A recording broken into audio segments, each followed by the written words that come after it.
Hello दोस्तों। CDSL ने आज अपने क्वार्टर थ्री के नंबर को रिलीज़ कर दिया है। तो चलिए फटाफट हम उनके क्वार्टर थ्री के नंबर को देख लेते हैं। देखेंगे quarter on quarter, year on year company ने कैसी ग्रोथ दिखाई है और उसके साथ साथ इस क्वार्टर के कुछ क्या हाइलाइट्स रहे, क्या हमें कंपनी के एक तरीके से यहाँ पे अगर हम बिजनेस में देखें तो क्या ग्रोथ देखने को मिलती है, उसको भी हम समरी वाइज में देखेंगे। और फिर चार्ट पर हम देखेंगे कि कौन कौन से लेवल में एक अच्छी अपॉर्चुनिटी हमें फ्यूचर में बनती हुई देखने को मिल सकती है। तो चलिए हम आ जाते हैं सीधे इनके फाइनेंशियल स्टेटमेंट पर। सीडीएसएल यहाँ पे आप देख सकते हैं सारी वैल्यूज़ यहाँ पे लाख में दी हुई हैं। ये हमारा क्वार्टर थ्री FY22 हो गया, ये हमारा क्वार्टर टू यानी कि प्रीवियस क्वार्टर FY22 है, और यहाँ पे ये हमारा क्वार्टर थ्री FY21 है। तो यानी कि ईयर ऑन ईयर और क्वार्टर ऑन क्वार्टर यहाँ पे कंपेरिजन किया जाएगा। चलिए बात करते हैं हम यहाँ पे टोटल इनकम की। टोटल इनकम की अगर हम बात करें तो लगभग 16,293 लाख रुपीस की इनकम हमें देखने को मिलती है, यानी कि 162 करोड़ रुपीस। पिछले क्वार्टर में बात करें तो 165 करोड़ रुपीस यहाँ पे आपको डिक्लाइन देखने को मिलेगा।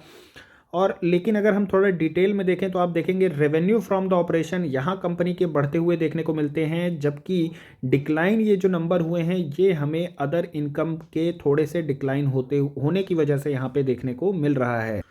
तो यहाँ पे quarter on quarter revenue decline है, ऐसा कुछ हमें वरी करने की ज़रूरत नहीं है, क्योंकि मेन इनके जो रेवेन्यू है वो रेवेन्यू फ्रॉम द ऑपरेशन है। यहाँ पे अगर हम अदर इनकम की बात करें तो आप यहाँ पे देख सकते हैं इनके जो अदर इनकम है वो आप देख सकते हैं यहाँ पे। ये जो हैं ये आपके फाइनेंस इनकम होते हैं अदर, जो कि इंटरेस्ट वगैरह से होते हैं, डिविडेंड वगैरह से जो इनको मिलता है वो इनके अदर इनकम है। यानी कि रेवेन्यू फ्रंट पर अगर आप यहाँ पे प्योर रेवेन्यू वाइज बात करें, जो कि इनकी डिपॉजिटरी एक्टिविटी है, डाटा एंट्री स्टोरेज है, रिपॉजिटरी है, तो वहाँ से अगर देखेंगे तो भी क्वार्टर ऑन क्वार्टर में यहाँ पे रेवेन्यू में कंपनी ने ग्रोथ दिखाई है। तो चलिए फाइनली हम इसी नंबर को कंसीडर करके आगे बढ़ते हैं। अब यहाँ पे अगर हम पिछले साल की बात करें 103 करोड़ रुपए का रेवेन्यू था, तो 103 से 162 हो गए, यानी कि YOY बेसिस पर 76% की ग्रोथ है। वहीं क्वार्टर ऑन क्वार्टर बेसिस पर बात करें तो 4% का डिक्लाइन आपको देखने को मिलेगा। इसके अलावा अगर हम बात कर लें एक्सपेंसेस की, तो देखिए एफएल की ही तरह यहाँ पे भी आपको कहानी देखने को मिलेगी। A very interesting point is here कि this company is immune to the inflation, यानी कि एफएल की ही तरह यहाँ पे भी वही कहानी देखने को मिलती है। ऐसा कुछ रॉ मटेरियल कॉस्ट आपको इस कंपनी में देखने को नहीं मिलता है, जो कि मुझे काफ़ी अच्छा लगता है। जिस तरीके से क्रूड ऑयल वगैरह और इन्फ्लेशन देखिए एक ऐसी चीज़ है जिसकी वजह से इनके जो इनकम है वो, हालांकि इनकम तो ज़्यादा प्रभावित नहीं होती है। वॉल्यूम्स अगर कंपनी के में अगर मोट है, मोनोपोली है, तो वॉल्यूम्स आपको हमेशा राइजिंग देखने को मिलेंगे, बट प्रॉफिटेबिलिटी पर जो है तो वो कहीं ना कहीं एक इम्पैक्ट डालता है। और यहाँ पे अगर हम बात करें एफएल हो गए, यहाँ पे अगर हम बात करें सीडीएसएल हो गए, ये कुछ ऐसी कंपनियां हैं, आईएक्स हो गए, यहाँ पे आपको जो है तो मार्जिन का कभी प्रेशर इन्फ्लेशन की वजह से नहीं देखने को मिलता है, जो कि मुझे बहुत अच्छी चीज़ ऐसी कंपनियों के बारे में लगती है। तो यहाँ पे अगर हम कॉस्ट की बात करें, आप देख सकते हैं एम्प्लॉय बेनिफिट कॉस्ट है, यहाँ पे डिप्रिसिएशन एमोर्टाइजेशन है, फाइनेंस कॉस्ट है, कंप्यूटर टेक्नोलॉजी रिलेटेड एक्सपेंसेस हैं, अदर एक्सपेंसेस हैं, यानी कि ऐसा कुछ इन्फ्लेटरी यहाँ पे चीज़ें नहीं देखने को मिलती हैं। एक्सपेंस की बात करें, आप देखेंगे quarter on quarter, year on year expense बढ़ चुके हैं। एबिट्टा की अगर हम बात करें तो रेवेन्यू माइनस एक्सपेंस आपके एबिट्टा होते हैं, और आप देखिए 162 करोड़ का यहाँ पे कंपनी का रेवेन्यू है, और वहाँ से एबिट्टा जो है कंपनी 111 करोड़ की बना रही है। यानी कि यहाँ पे अगर एबिट्टा में अगर हम यहाँ पे मार्जिन की बात करें तो यहाँ पे अगर हम 111,111 डिवाइडेड बाई 162 अगर आप करेंगे तो ये लगभग आपको 68% के एबिट्टा देता है, यानी कि मार्जिन बहुत शानदार है। आईएक्स की बात करें 84% के मार्जिन हैं। तो ऐसे मार्जिन जो हैं वो एक बहुत अच्छी अर्निंग विजिबिलिटी को दिखाते हैं। तो अगर हम एबिट्टा की बात करें, पिछले क्वार्टर में लगभग 115 करोड़ के थे, और पिछले साल की अगर बात करें तो 70 करोड़ का था, यानी 70 करोड़ से 111 करोड़, लगभग यहाँ पे 84% की ग्रोथ जो है वो एबिट्टा में देखने को मिलती है। और पिछले क्वार्टर से कंपेयर करें तो ये हमें लगभग 4% जो है तो वो डाउन देखने को मिल रहे हैं। वहीं अगर मार्जिन की बात करें तो यहाँ 68% का मार्जिन था। इस मार्जिन को अगर आप देखेंगे तो ये लगभग आपको यहाँ पे 65% के मार्जिन पिछले क्वार्टर में थे, और पिछले साल की बात करें तो वो भी 68% के थे। यानी मार्जिन आपको इन द लाइन यहाँ पे देखने को मिलते हैं। मार्जिन को लेकर के कोई कंसर्न नहीं है, just because of they are very immune to the inflation.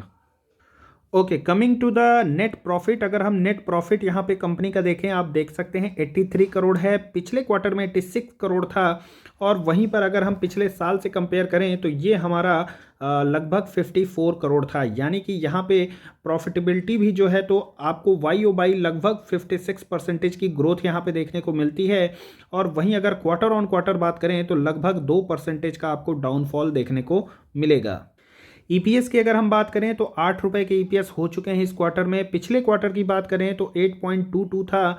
और वहीं अगर पिछले साल की बात करें तो 5.14 था। तो यानी कि ईपीएस के फ्रंट में भी कंपनी ने वाई ओ वाई एक अच्छी ग्रोथ यहाँ पे दिखाई है।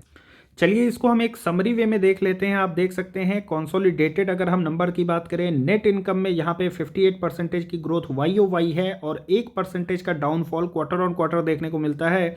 वहीं अगर हम नेट प्रॉफिट की बात करें तो लगभग 55% की ग्रोथ है, 83 करोड़ रुपीज़ के प्रॉफिट हैं और क्वार्टर ऑन क्वार्टर लगभग 3% का हमें डाउनफॉल देखने को मिलता है। अब चूंकि ये कंपनी भी एक हाई ग्रोथ कंपनी हमें देखने को मिलती है तो डेफिनेटली यहाँ पे इनके प्रीवियस क्वार्टर की भी ग्रोथ को एक बार यहाँ पे एनालाइज करना ज़रूरी हो जाता है।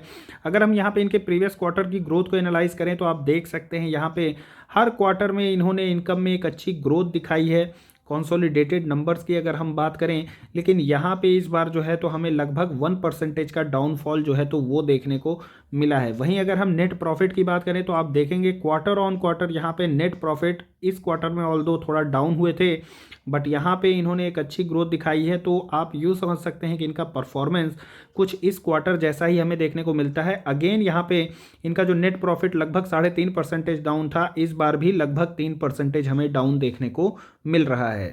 तो कंपनी के अगर पास्ट परफॉर्मेंस से ही इस वाले परफॉर्मेंस को कंपेयर करें तो यहाँ पे कंपनी ने थोड़ा सा डिसअपॉइंट किया है, क्योंकि प्रीवियस जो परफॉर्मेंस थी, प्रीवियस ग्रोथ थी कंपनी की, वो कुछ ज़्यादा ही तेज़ हमें देखने को मिली है, जबकि इस क्वार्टर में हमें उतनी ज़्यादा तेज़ी देखने को नहीं मिली है। तो डेफिनेटली हो सकता है कि मार्केट इसको अगले ट्रेडिंग सेशन में थोड़ा सा नेगेटिवली रिएक्ट करे, बट नो डाउट कंपनी एक हाई ग्रोथ कंपनी है और एक बहुत अच्छी अर्निंग विजिबिलिटी फ्यूचर में भी देखने को मिलती है।